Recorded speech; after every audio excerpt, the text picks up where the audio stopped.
Diferente dessas duas. Tem alguma diferente dessas duas aí? O sétimo anjo tocou a trombeta, e houve no céu grandes vozes dizendo: o reino do mundo se tornou de nosso Senhor e do seu Cristo, e ele reinará pelos séculos dos séculos. Amém. Amém, Jesus. Amém. Glória ao nome do Senhor. Meus irmãos, teremos como título dessa mensagem o último estágio do Cristo ressurreto. Aleluia. O último estágio do Cristo ressurreto. Hoje é um dia em que se comemora a Páscoa, embora não é preciso nem dizer, vou ser redundante, né? Vou até dizer, mas não é preciso nem dizer que o mundo está totalmente por fora, né? O mundo está totalmente por fora do que seja, do significado das festas religiosas. Está totalmente por fora. Não tem um temor, não tem uma reverência, não sabe o significado, não quer saber. E se dizem que o significado tem a ver com religião, aí pronto, rejeitam abertamente, né? Então não é preciso dizer que isso acontece. Mas nós vamos falar aqui desse último estágio do Cristo ressurreto. Hoje é a Páscoa, comemorou-se, né? Ou estão comemorando, na verdade, a igreja que comemora a Páscoa, ou pessoas tementes a Deus que comemoram a Páscoa, né? Então eu quero começar dizendo para os irmãos assim: não existe nada mais frustrante que está alheio aos verdadeiros motivos dos acontecimentos. E eu quero que você pegue essa frase, porque nós vamos repetir ela praticamente até o final desta pregação. Não existe nada mais frustrante que estar alheio, que está alienado dos verdadeiros motivos das coisas que acontecem. Recentemente, a partir da dita pandemia, como eu sempre digo, nós estamos vendo agora claramente como a prostituta Babilônia está se comportando. Já preguei sobre isso aqui em Apocalipse 18. Quem estava aqui sabe o significado dessas palavras ou dessa expressão, a prostituta Babilônia. Está lá no capítulo 18, ela é chamada com este nome e com esse adjetivo. Não que ela não se comportasse assim antes, mas agora chegou o tempo de ela mostrar sua verdadeira face. Ao mesmo tempo, o mundo, as pessoas, a sociedade mundial, de um modo geral, em todo lugar, foi sendo preparada para aceitar essa prostituta de bom grado e vê-la com bons olhos. Para quem não estava aqui, vou só fazer a citação. Prostituta Babilônia é esse sistema maligno que rege este mundo. Tá bom? É o sistema que rege este mundo.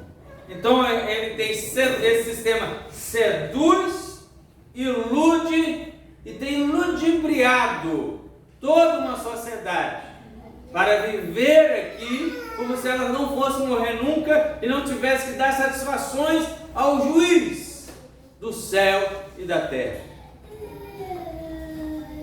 Esse sistema faz isso e transfere a honra que é para Deus, para si mesmo, para você ficar aqui nesse mundo distraído e atraído por ele.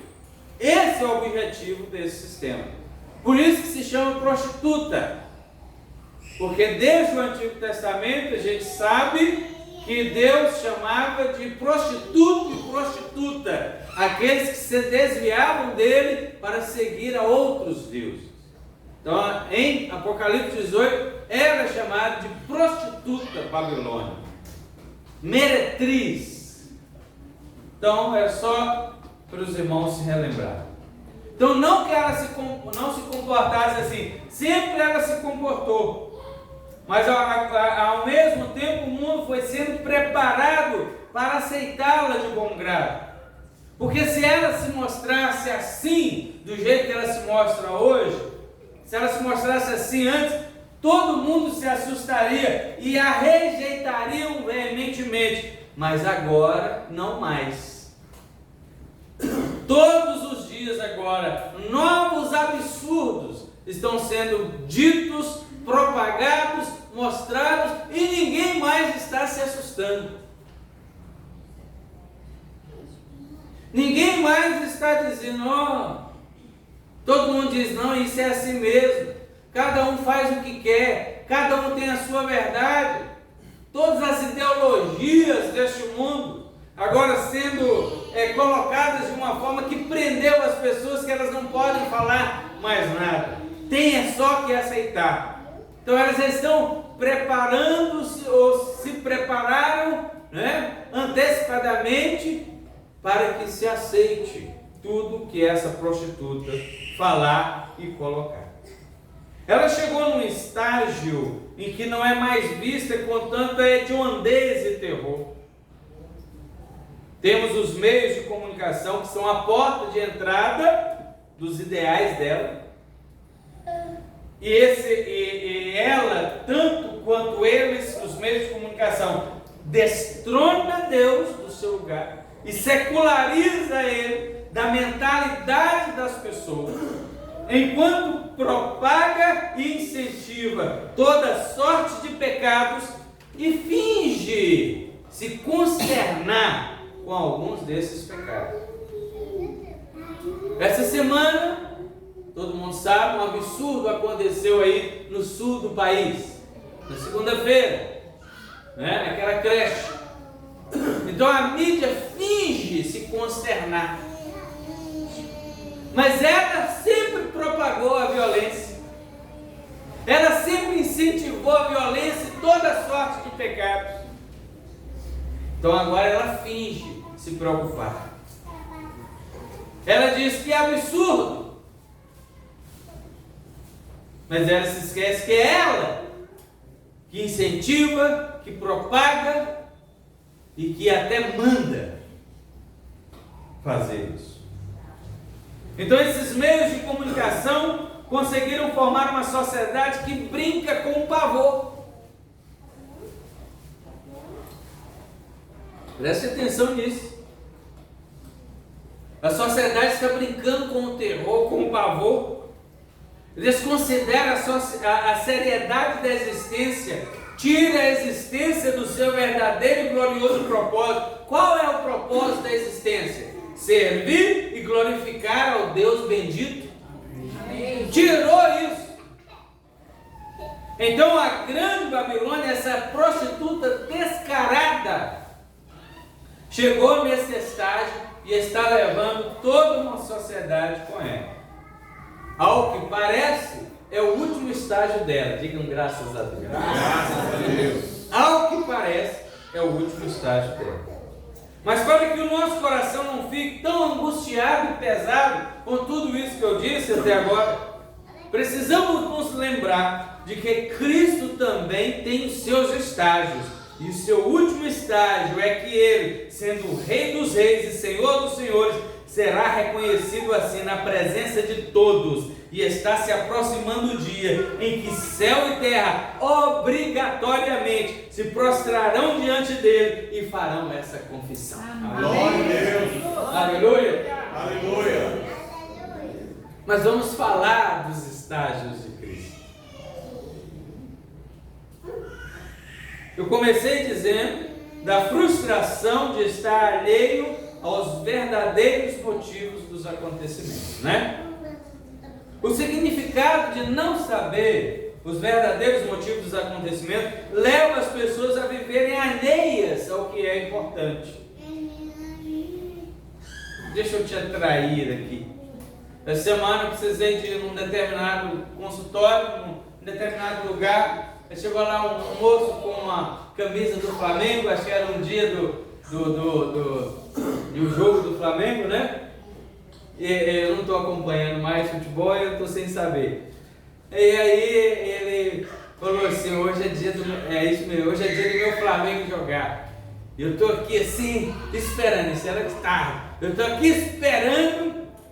Depois ele falou assim, enquanto a gente finge que está tudo bem, enquanto os polícias estão roubando a gente.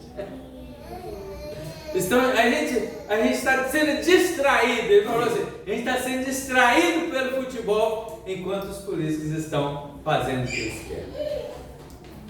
Eu falei, você sabe então das coisas. É isso que eu estou dizendo. Ficar alheio, a pessoa ficar alheia aos verdadeiros motivos dos acontecimentos. Elas não ouvem a verdade das informações que são propagadas até nas mídias. Elas não ouvem mais a palavra de Deus. Elas não ouvem nada. Elas não ouvem as outras verdades pertinentes à sua própria existência. Os irmãos estão entendendo? Amém. Então vivem como que anestesiadas, aceitando de bom grado o que lhes é oferecido. Mas como eu disse, vamos ver os estágios da pessoa de Cristo. Vamos pegar a pessoa de Cristo. Se perguntarmos a essas pessoas, quem é Cristo? O que elas responderão? Elas vão responder assim: Ele foi um homem que veio à terra para morrer pelos nossos pecados e nos salvar. Elas respondem isso. Mas essa resposta é uma resposta decorada e aprendida de tanto ouvir falar. Na verdade, elas não acreditam muito nisso. Tanto é que não sabem explicar essa resposta, que elas próprias dão. Mas os estágios de Cristo, irmãos, são: antes de ele vir a este mundo, ele já era Deus. Esse é o primeiro estágio. Ele sempre foi Deus. Olha o que João 1, verso 1 diz: no princípio era o Verbo, e o Verbo estava com Deus, e o Verbo era Deus. João foi o último a escrever dos 4 evangelhos. Ele foi o último a escrever. Os outros escreveram os 3 primeiros evangelhos. Então tem algumas informações que João dá lá que não aparecem nos outros evangelhos. Quando João escreve o seu evangelho, as pessoas já conheciam quem era Cristo. Os outros evangelhos falaram de Cristo, até da morte dele, dos milagres dele, dos ensinos dele. Agora João pega e diz assim: olha, esse que vocês conheceram, esses que vocês viram, esse que vocês viram fazendo sinais e prodígios, esse que vocês conheceram e ouviram ele falar determinadas coisas, ele já existia antes. Amém. Glória a Deus. Era o Verbo, ele é Deus. Então é o primeiro estágio que a gente pode falar, ele já era Deus. Então, primeiro, ele é Deus, soberano Senhor, Criador de todas as coisas e de todas as criaturas. Ele é a plenitude, ele sabe de tudo, ele está em todo lugar, imaginável e inimaginável, e ele tem todo o poder. Amém. Glória a Jesus. Segundo estágio, esse ser magnífico se submeteu a passar por esse segundo estágio, o estágio de humilhação. Ele se tornou como um homem, como você e eu. Compara o homem com Deus. É uma humilhação infinita ser um homem. Mas assim ele fez.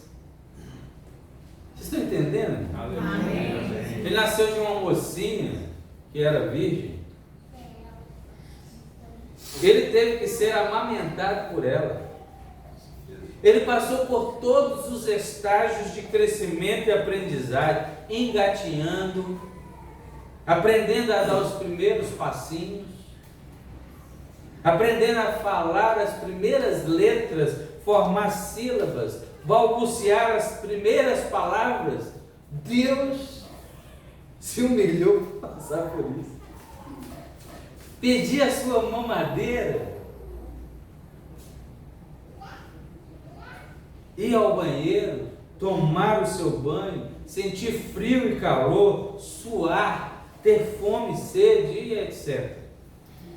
Coisas que para nós fazem todo sentido, mas não imaginaríamos que o próprio Deus se submetesse a tudo isso. Se as pessoas pararem para pensar nisso, eu não sei se elas acreditarão em Jesus verdadeiramente. Por isso que eu disse, elas não sabem explicar. Elas não sabem os verdadeiros motivos das coisas, dos acontecimentos. O próximo estágio, vamos prosseguir. O próximo estágio foi o que a gente vai chamar de estágio de propósito. Eu que dei esse nome. Assim como você e eu, ele não nasceu para brincar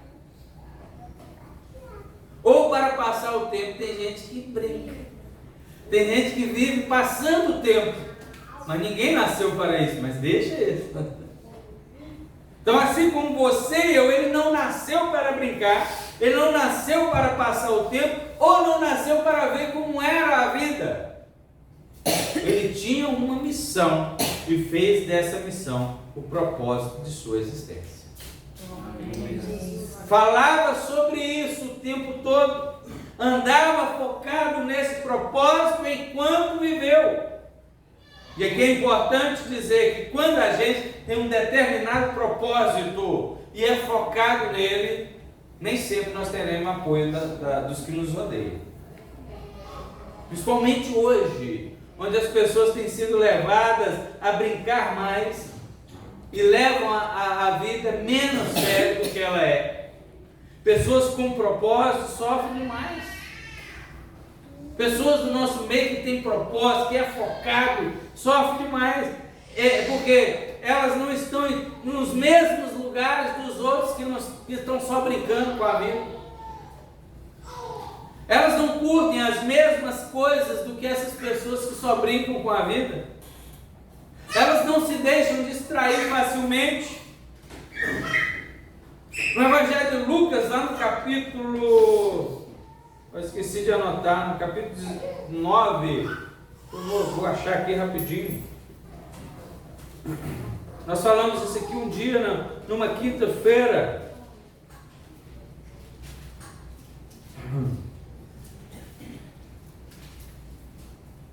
Isso, capítulo 9, verso 51, diz assim: ocorreu que ao se cumprir os dias em que seria levado aos céus, Jesus manifestou em seu semblante a firme resolução de ir em direção a Jerusalém. O que diz na sua aí? 9,51 de Lucas? E aconteceu que, tendo chegado o tempo para a sua ascensão, ele fixou sua face para ir a Jerusalém. Fixou a sua face para ir a Jerusalém. Aqui na minha, manifestou em seu semblante a firme resolução de ir em direção a Jerusalém. Ele manifestou em seu semblante. As pessoas olhavam para ele e o viam centrado no seu propósito. O original no grego quer dizer firmou o rosto para ir para Jerusalém. Ele não escondeu o seu propósito. Ele não só falava do seu propósito, mas chegaram a perceber isso na face dele. Quando você chega nesse ponto, o que acontece com aqueles que te rodeiam? Seus amigos diminuem, né? Porque você não vai fazer tudo o que eles fazem. Você não vai estar em todo lugar que eles vão. Os mais próximos dizem que você está exagerando e não precisa disso tudo. Outros dizem que você precisa curtir a vida. Que é isso, rapaz? A vida é curta. Está todo mundo morrendo, você vai morrer também, vai curtir a vida. Há quem diga que se você não tomar cuidado, vai ficar louco. Tudo isso aconteceu com Jesus. Os irmãos dele, um dia saíram lá para pegar ele e levar para casa, dizer que ele estava doido.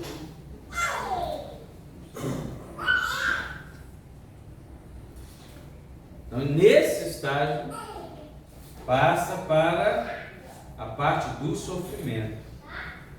É uma rejeição aqui, é uma piada ali, é um desprezo acolá, perseguição em vários níveis, com todo mundo, como aconteceu com o nosso Senhor.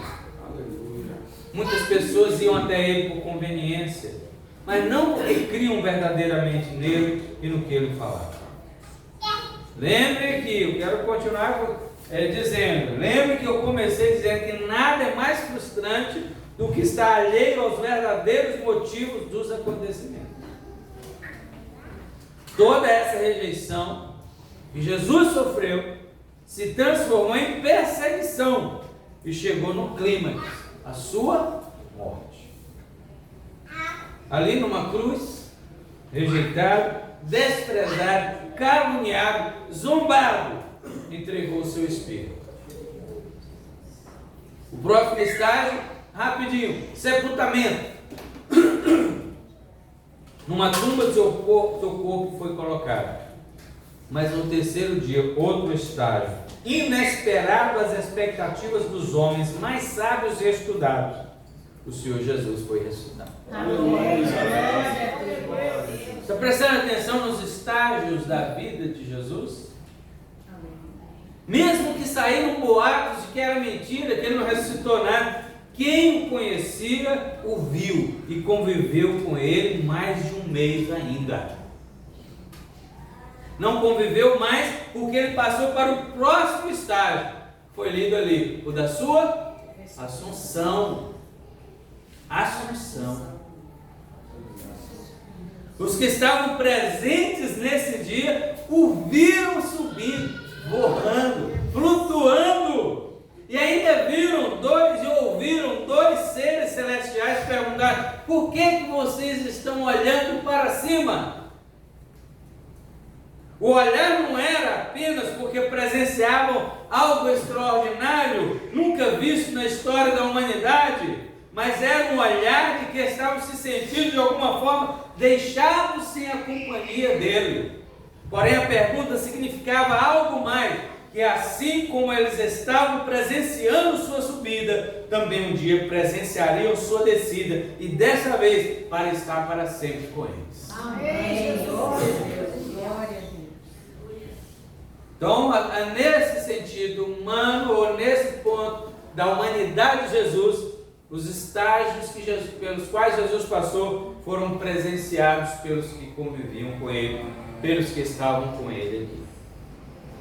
O próximo estágio, depois desse, a Bíblia diz que ele assentou-se à destra do trono do Pai. Glória a Deus. Ele está lá sentado, à direita do trono de Deus.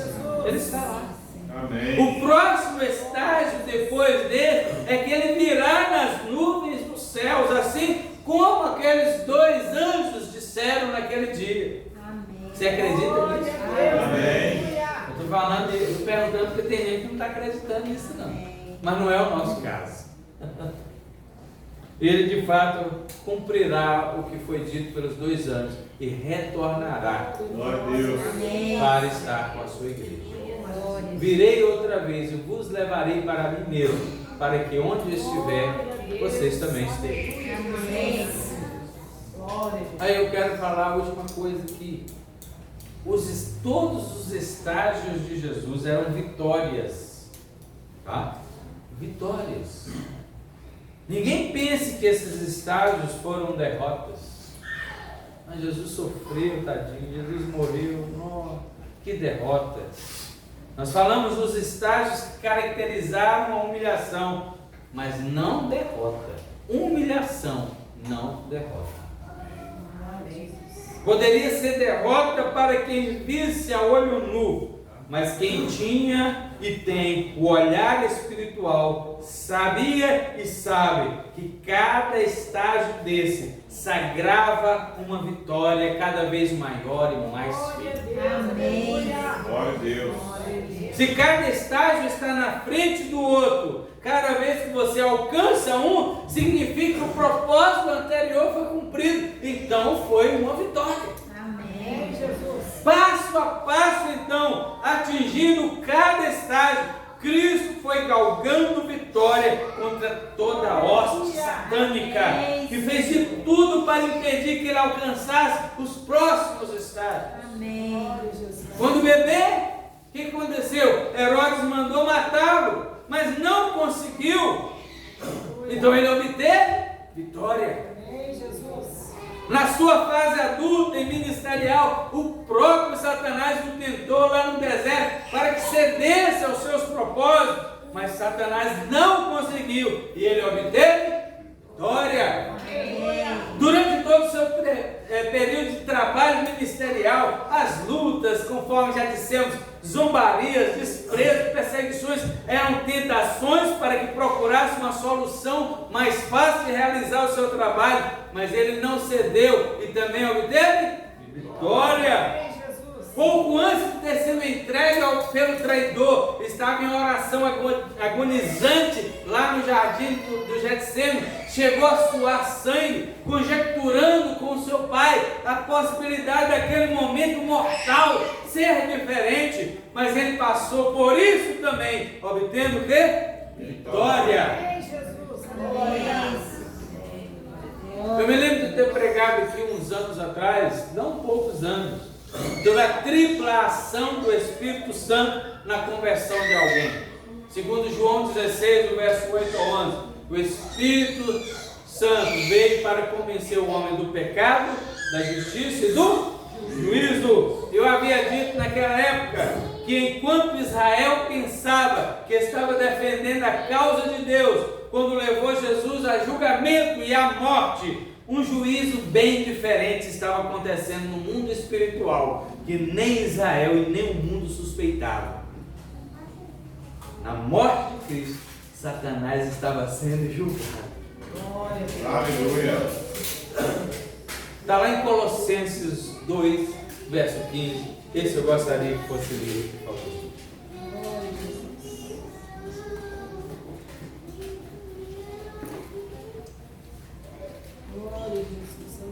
Despojando os principados e potestades, os expôs abertamente, triunfando sobre eles em si mesmo. Aleluia. Está falando do momento da cruz, esse versículo. Ali na cruz, ele que estava despido, quem olhava assim é um ninguém, não é? Olhando Jesus na cruz, quem passasse é um Zé Ninguém. Está ali porque merece mesmo. Está ali porque fez alguma coisa. É como diz o pessoal hoje, né? Tem um ditado hoje assim: se tivesse na igreja rezando, não tinha acontecido isso. Como um crente faz, se estivesse na igreja orando, não tinha acontecido isso. Então quem passasse ali na rua, no caminho do Gólgota, visse Jesus despido, crucificado, o que diria? Alguma coisa fez. Está no meio de dois, eu conheço aqueles dois ali. Ele até que eu não conheço não, mas se ele não tivesse feito nada, ele não estava ali. Mas estava ali por sua e minha causa. Glória a Deus, aleluia. Mas veja, meus irmãos, isso é o que o homem via, mas no mundo espiritual, Satanás estava sendo julgado e condenado ali. Amém. E a sua sentença final foi dada quando o Senhor proferiu as suas últimas palavras. As últimas palavras foi: está consumado. Amém. Está feito. Aleluia. Aleluia. Aleluia. Satanás lutou para que seus instrumentos fossem capazes de derrotar a Jesus. Usou os mestres da lei, usou o seu discípulo traidor, ele mesmo tentando a Jesus no deserto, como já falei. Porém, todo esse processo virou-se contra ele próprio, e ele agora torna-se réu desse juízo e é condenado ali na cruz. Glória a Deus. Que juízo abençoado, abençoador, libertador e salvador de Deus. Amém. Então o Espírito Santo convencerá que aquele que veio destruir e transtornar está julgado e condenado. Ele que foi, digamos, pego de surpresa. Não foi ele que matou, foi ele que foi morto. No sentido, né? Para os irmãos, figurado. A força convencedora do Espírito atua para atingir o ser das pessoas, de que não precisam ficar sobrecarregadas com a sua pressão, aflitas e sem esperança, pois o príncipe deste mundo foi, num processo judicial, acusado, julgado e condenado. Aleluia! Glória a Deus. Glória a Deus. Bendito seja o Senhor. Agora o último estágio, eu deixei o último estágio de todos por último, de propósito. O último e definitivo estágio de Cristo é o seu reino sobre tudo e todos, de forma visível e eterna, conforme nós lemos aqui em Apocalipse. Amém. Glória a Jesus. Ele já é rei, mas não é todo mundo que reconhece isso. Nós sabemos disso, mas o mundo aí fora não reconhece Jesus como rei. Lembre-se que em Mateus capítulo 4, verso 8, durante a sua tentação, o diabo lhe ofereceu os reinos do mundo. Te darei os reinos do mundo e a glória deles, se você se prostrar e me adorar.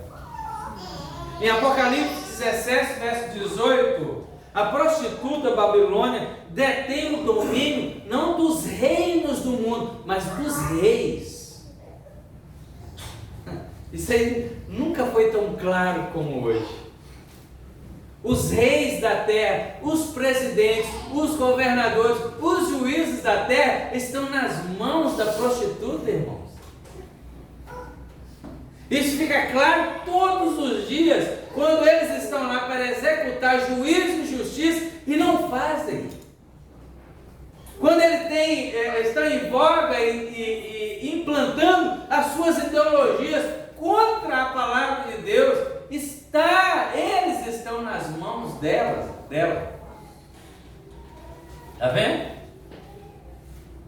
No entanto, em Apocalipse que nós lemos 11, né? Aqui, o verso 15, o apóstolo João viu um negócio consumado. Algo aconteceu e passou o domínio para as mãos do nosso Senhor. Aleluia. Ele já viu isso concluído. A visão que ele tem do toque da sétima trombeta é que isso está pronto. Qual é o horizonte atual, meus irmãos? Reis e povos se rebelam contra a instalação do reinado do Rei dos Reis. Toda vez em que um juiz não executa a justiça, ele está resistindo à justiça santa. Ele está resistindo, ele está querendo protelar que o Rei dos Reis não suba no seu trono, não seja entronizado e execute juízo. E todos os outros, tanto os povos de um modo geral, que insistem nos seus erros, nos seus pecados, quanto os presidentes e reis do mundo. Mas Salmo capítulo 2 trata muito bem disso. Diz que Deus não cede um milímetro. Aleluia. O seu filho sentará no trono e Deus não vai abrir mão. A determinação do Pai é, a qualquer custo, dar ao seu filho as nações da terra e as extremidades por possessão. Diz lá o Salmo 2, verso 8. E nesse salmo vemos ainda o ultimato de Deus aos oponentes. O ultimato é submissão voluntária ou destruição. Já em Apocalipse, aqui que nós lemos, o apóstolo vê isso cumprido. O domínio do mundo já se encontra de fato e de direito nas mãos de Cristo. Lembre-se que na oração que Jesus nos ensinou, ele disse assim: venha o teu reino. Mas não confunda que por qualquer razão, em alguma época, o Senhor deixou de ser o Rei e Senhor de tudo e de todos, tá? Em nenhum momento, irmão, mesmo no tempo mais escuro, Deus abdicou de seu domínio. Mas é certo que há uma coisa que precisa chegar no lugar: sua glorificação sobre o trono e todo mundo assistir. Isso é o que não está acontecendo na boca e no coração das pessoas do mundo, dessa sociedade sem Deus. Não é só mais sem Deus, ela agora está abertamente dizendo que é anti-Deus. O problema básico da atualidade é: o Senhor de todos os senhores não está sendo glorificado. Pelo contrário, não senhores ou subsenhores estão sendo muito glorificados. Ou seja, a prostração e a adoração da sociedade está sendo direcionada para o lugar errado. Claro que isso não abala em nada o senhorio de Deus. O Salmo 2 continua dizendo, no verso 4, que Deus se rirá deles. Deus está sentado no seu trono, Ele é Senhor, e isso não muda nada. Só que Ele demanda uma resposta a essa soberania. Viu? Todos acabam sofrendo com essa falta de glorificação ao Deus verdadeiro. A igreja principalmente, vendo o seu Senhor e a sua glorificação desassociados. Deus e a sua glória tem que andar assim, unidos. Deus e a sua glória. Nós glorificamos a pessoa de Deus. Ele detém todo o poder, toda a honra, toda a glória, todo o louvor. Tem que ser para Ele. Ele é o único digno. Isso explica essa desassociação de Deus e de sua glória, explica essa bagunça.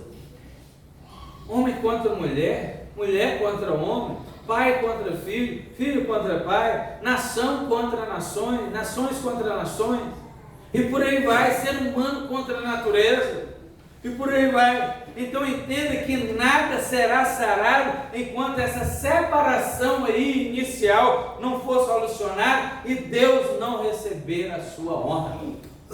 Entenda isso. E é contra essa solução que a prostituta Babilônia luta e envia todos os seus esforços, iludindo e seduzindo, para que ninguém glorifique a Deus e a besta seja adorada. É ela que está provocando tudo isso. O sistema está nas mãos dela. Essa semana, não sei se alguém aqui da igreja me perguntou, foi aqui, aí vocês levantam a mão aí, quem foi? Perguntou, mas como é que Deus reina se o reino está entregue, se a Bíblia diz que o mundo jaz no maligno? Como que Deus é rei? O mundo jaz no maligno é o sistema, esse sistema pecaminoso que jaz na mão dele, que está entregue a ele, mas Deus continua sendo o rei.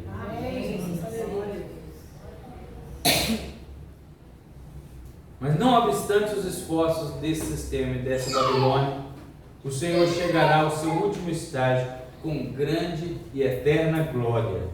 Pessoas de todos os povos, nações e línguas estarão glorificando ao Rei dos Reis, que chegará ao seu último estágio com todas as glórias.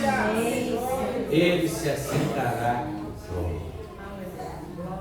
Aí eu quero terminar voltando àquela frase inicial. A frustração de ter estado alheio aos motivos reais dos acontecimentos é que um dia tudo ficará tão claro como a luz do sol. As pessoas não, isso eu falei da frustração, mas elas não estão frustradas agora.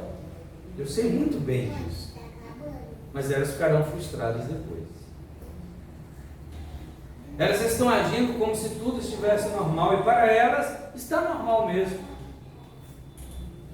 É normal rejeitar a voz da consciência e fazer o que quer.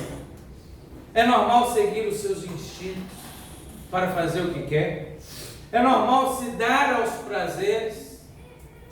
É normal ridicularizar a Deus e as suas palavras, e a sua palavra, e etc.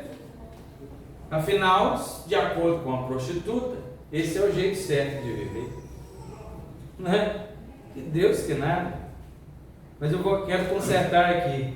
Esse não é o jeito certo de viver. É o jeito que a prostituta fala que é certo de viver. Todos ficam tentando se adequar ao que ela diz. Mas não é o jeito certo de viver. O jeito certo de viver é um viver para a glória de Deus. Para quando Cristo chegar no seu último estágio, você e eu estejamos lá de pé, diante dele. E depois, nós vamos estar de pé assistindo a glorificação dele. Amém. Desse último estágio. E depois, vamos nos prostrar para adorá-lo e dizer que Ele é Senhor. Sim. Com prazer nós vamos dizer: meu Senhor. Amém. Meu Senhor. Aleluia. A gente, como protestante, assim, né, não costumamos enfatizar as festas religiosas, mas elas são boas. Entendemos que elas têm um certo valor, um valor de lembrete, rememorar o significado, né? E a da Páscoa é assim: a Páscoa aponta para um cordeiro que foi morto, mas ele não continuou morto. Em Apocalipse mesmo, quando ele se apresenta a João, ele diz: eu estive morto. Olha o passado aí: estive, não estou agora. Eu estive morto, mas estou vivo. Aleluia. Ele ressuscitou, ele está vivo naquela época, ele está vivo ainda, ele nunca mais vai morrer. Então a festa nos mostra alguém vivo, foi ressuscitado. E o sermão de hoje nos convida para não ficarmos apenas nesse estágio de que ele ressuscitou. Ele não só está vivo, mas está aguardando a hora certa, o sinal do Pai, para ser glorificado, um trono eterno perante todos os seres criados, demônios, anjos e homens. Amém. Aleluia. Glória a Deus. Glória a Deus. Esse é o último estágio de Cristo. Já terminamos. Que Deus nos abençoe. E você pode aplaudir com honra.